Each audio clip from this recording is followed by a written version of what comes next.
My generation talks about their memories. I talk about my dreams. And I'm going to be the next American Prime Minister of Britain. Come on, Dan Peña. You know who the first one was? Churchill.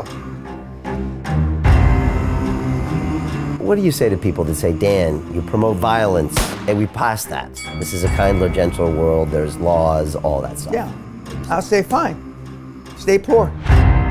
When you can take a guy who has amoeba for a brain and he clocks up 40 million, you are God. You're turning 74 this year, and you're in more demand than ever.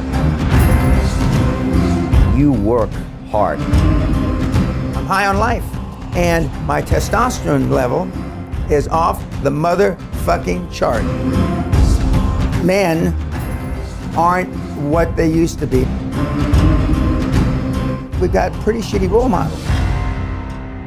You're doing more here than creating wealth, Dan Peña. I know. You give so much back to this species to help get us to the next level. And I do think it's a matter of survival.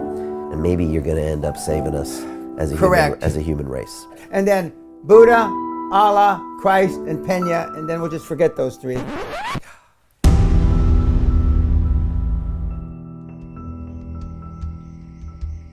Why wouldn't you drink ayahuasca with me? I'd probably float.